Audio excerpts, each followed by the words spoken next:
IVF చికిత్సలో 25% భారీ discount, free doctor consultation, free ultrasound scan, logo launch, Andro max advanced male infertility centre ను కూడా ప్రారంభించారు.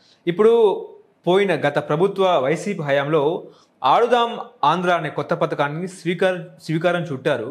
So ఇప్పుడు ఆ పథకంలో అవినీతి జరిగిందని చెప్పేసి టీడీపీ నాయకులు ఆరోపిస్తున్నారు. ఒకవేళ అవినీతి జరిగితే రోజా అరెస్ట్ అయ్యే అవకాశం ఉందంటారా? ఇంకోటి సీఎం కప్పు మీద కూడా మాకు అనుమానం ఉందంటూ వాళ్ళు చేస్తున్నారు వ్యాఖ్యలు. ఏం చెప్తారు సార్? తప్పు జరిగితే అరెస్ట్ అవ్వక తప్పదు కదా. ఏది ఇవాళ అందులో అవినీతి జరిగిందా లేదా? 100 కోట్ల అవినీతి, 100 కోట్ల అవినీతి, 150 కోట్లు ఏదో ఖర్చు పెట్టారు. ఆత్యాపత్య అతను ఎవరో ప్రసాదం ఎవరో వేసినట్టున్నాడు, కబడ్డీ అసోసియేషన్. ఇవాళ ధర్మాన కృష్ణదాస్, తర్వాత ఈమె ఎవరు ఆర్కే రోజా. 100 కోట్లు 150 కోట్లు అనేది కాదు. మనం ఊహించాము ఆ కవిత జైలుకి వెళ్ళొద్దని. తెలంగాణ సీఎం కూతురు మరి వాళ్ళ తీహార్ జైల్లో మరి ఇది 5వ నెల. అది ఎంత కేవలం 100 కోట్లు మద్యం ఢిల్లీ అన్నమాట. ఇవాళ ముఖ్యమంత్రి జైలుకి వెళ్ళాడు, డిప్యూటీ సీఎం జైల్లో ఉన్నాడు. మొన్న ఏదో వదిలినట్టున్నారు 1 సంవత్సరంన్నర తర్వాత సిసోడియా. అనేక మంది జైళ్ళకి వెళ్ళిన నేపథ్యంలో ఇవాళ ఆడుదాం ఆంధ్ర అయినా సరే, లేకపోతే రెడ్ శాండల్ అయినా, లేకపోతే ఈ రేషన్ మాఫియా ద్వారంపూడి చంద్రశేఖర్ రెడ్డి ముందు బయటకు వెళ్తాడా? భూముల కబ్జాల్లో, భూ కుంభకోణాల్లో పెద్దిరెడ్డి రామచంద్రారెడ్డి ముందు లోపలికి వెళ్తాడా? లేకపోతే ఆడుదాం ఆంధ్రాలో రోజా ముందుకు వెళ్తాడా? ఇవాళ ఇదంతా ఒక రేస్ నడుస్తుంది అన్నమాట. కుంభకోణాలను ముందు ఫిక్స్ చేస్తున్నారు. ఇవాళ మనం చూసింది ఈ 2 నెలల్లో 7 శ్వేతపత్రాలు ఇచ్చారు. అవినీతి ఎక్కడ జరిగింది, ఎంత జరిగింది, ఎవరెవరి పాత్ర ఎంత నిర్ధారణ జరగాల్సిన అంశం ఉంది. ఒకవైపేమో ఇసుక కుంభకోణం 19,000 కోట్ల అవినీతి అన్నారు. ఏది మరోవైపేమో మద్యం కుంభకోణం 20,000 కోట్ల అవినీతి అన్నారు. మద్యంలో ఒక కేసు బ్రాందీకి 250 రూపాయలు, ఒక కేసు బీరుకి 150 రూపాయలు, 3,113 కోట్లు కేవలం కమిషన్లే కొల్లగొట్టారని అటు వెంకటరెడ్డి పరార్, ఇటు వాసుదేవరెడ్డి పరార్. ఇప్పుడు వీళ్ళు కూడా ఎవరు, ఈ మంత్రులు కూడా అడ్రస్ లేని పరిస్థితి. వీళ్ళ కోసం లుకౌట్ నోటీసులు జారీ చేస్తున్నారు. వెరీ పిటీ, వెరీ ట్రాజడీ అన్నమాట. ఇండియన్ సర్వీస్ అధికారుల గురించి లుకౌట్ నోటీస్ జారీ చేయటం, వెంకటరెడ్డి, వాసుదేవరెడ్డి, వల్లభనేని వంశీ అతని గురించి లుకౌట్ నోటీస్ జారీ చేయటం. ఇది ఎయిర్పోర్ట్లన్నీ కూడా ఇవాళ వీళ్ళ కోసం వేటాడాలా. 15 బృందాలు గాలిస్తున్నాయంట వల్లభనేని వంశీ కోసం. అతను ఎక్కడున్నాడో తెలియని పరిస్థితి. ఇదే పరిస్థితి రోజాకు కూడా వస్తుందా?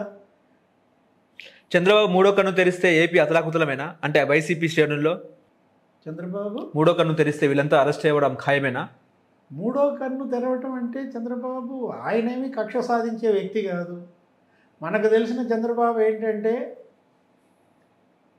ఆయన మామూలుగా ఎవరికి ఏ విధంగా అటు చట్ట ప్రకారం కానీ న్యాయపరంగా కానీ టోటల్గా చంద్రబాబు విధానాల ప్రాతిపదికనే నడిచే ఆయన రాజకీయం చూసాం.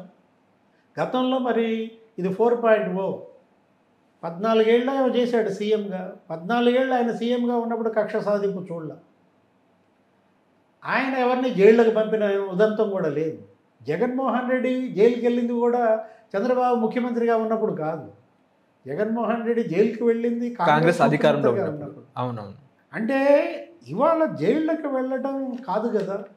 ఇవాళ ఏంటి, ప్రజాధనం దోపిడీ, లక్షల కోట్ల ప్రజాధనం కొల్లగొట్టిన నేపథ్యంలో దోషులు శిక్షార్హులే, దోషులను జైలుకి పంపాల్సిందే. కానీ దానివల్ల అనుకూడేదేంటి, దాంతోపాటు రెవెన్యూ రికవరీ యాక్ట్ కింద ఈ కొల్లగొట్టిన సంపద తిరిగి ప్రజలకు చేర్చాలి. అది ఒక పెద్ద బృహత్తర బాధ్యత. దానిపైన దృష్టి పెట్టాలి. కానీ కేంద్ర రాష్ట్ర ప్రభుత్వాలు ఇప్పుడు ఈ ఇసుక కావచ్చు, మద్యం కావచ్చు, ఇటు ఈ భూములు కావచ్చు, పాలనను అడ్డం పెట్టుకుని, అధికారాన్ని అడ్డం పెట్టుకుని ఈ విధంగా 1000 కోట్లు దోచేస్తే ప్రజల పాపం చేసింది. పాపం చేసిన వాళ్ళు శిక్షించబడటమే కాదు, ఆ పాపిష్టి సొమ్మును కూడా మళ్ళీ రాబట్టాలి. అంటే ఏపీ ఆర్థిక స్థితిగతి బాలేదు, ఆ పథకాలు ఇంప్లిమెంట్ చేయాలన్నా కూడా భయం వేస్తుంది అన్న వ్యాఖ్యల్ని ఎట్లా చూస్తారండి? చంద్రబాబు అన్నారు అసెంబ్లీలో. ఏమని? ఏపీ ఆర్థిక స్థితిగతి బాలేదు, మొత్తం నాశనం చేసేశారు, ఆ ఆర్థిక స్థితిని చూస్తుంటే నాకు భయం వేస్తుంది అని అసెంబ్లీ సాక్షిగా చెప్పారు. అంటే వైసీపీ అంత ఆర్థిక స్థితిని మొత్తం మార్చేసిందంటారా? అంతే కదా. ఇప్పుడు విభజన జరిగిన నష్టం కన్నా జగన్మోహన్ రెడ్డి సృష్టించిన విధ్వంస నష్టం ఎక్కువని మనమే కాదు, ప్రధాని మోడీ వీళ్ళందరూ కూడా మరి ఎన్నికల ప్రచారంలో చెప్పిన నేపథ్యంలో మాఫియా రాజుగా ఆంధ్రప్రదేశ్ మారిందన్నాడు. ఎవరు? ప్రధాని నరేంద్ర మోడీ.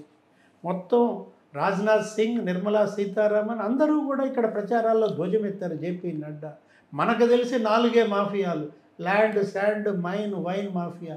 వీటికి అదనంగా ఇంకా డ్రగ్స్ మాఫియా అని, గంజాయి మాఫియా అని, ఎడ్యుకేషన్ మాఫియా అని కూడా అన్నారనమాట. ఒకవైపేమో అవినీతి కుంభకోణాలు విచ్చలవిడిగా జరిగాయి, మరోవైపు అప్పులు 9 లక్షల కోట్ల అప్పు. ఇవాళ ప్రతి ఒక్కడి నెత్తి మీద ఇవాళ తలసరి అప్పు ఎంత ఉంది? చంద్రబాబు నిన్న కూడా మాట్లాడుతూ ఇండిపెండెన్స్ డే స్పీచ్లో ఏమన్నారు? 70,000 ఉండేది 1,40,000 అయిందండి. తలసరి అప్పు రెట్టింపు అయింది. తలసరి ఆదాయం 13% నుంచి 9%కి పడిపోయిందన్న. ఆయన ఆ మాటలు ఈ పథకాలు ఇంప్లిమెంట్ చేయకుండా అన్న మాటలు కావేవి. అలా చూడకూడదు అనమాట. ఏది రాష్ట్ర ఆర్థిక పరిస్థితి చూస్తే భయం వేస్తుంది అన్నాడంటే దాన్ని అడ్డం పెట్టుకుని వీళ్ళేమైనా గగ్గోలు చేస్తున్నారు. ఇవన్నీ కూడా స్కీములు ఎత్తికొట్టడానికే, స్కీములు ఎత్తేయడానికే ఈ విధమైన మాటలు మాట్లాడుతున్నారు అంటున్నారు. ఓకే, స్కీములు ఎత్తేయడానికే ఈ విధమైన మాటలు మాట్లాడితే రాష్ట్ర ఆర్థిక పరిస్థితి ఆయనకి భయం వేస్తుంది అనుకున్నప్పుడు మరి పింఛన్ 1,000 రూపాయలు ఎలా పెంచారు? జగన్మోహన్ రెడ్డి పింఛన్ 1,000 రూపాయలు పెంచడానికి 4 ఏళ్ళు తీసుకున్నాడు. 250, 250, 250. చంద్రబాబు ఒక సింగిల్ సిగ్నేచర్. ఇప్పుడు ఇవాళ 4,000 రూపాయల పెన్షన్ 3,000 కాస్త 4,000.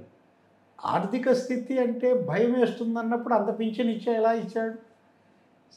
ఆ మాటలతో ఈ స్కీములు ఆపాలన్న ఆలోచన కాదు అనేది ఈ పింఛన్ల పెంపే మనకు తెలియజేస్తుంది.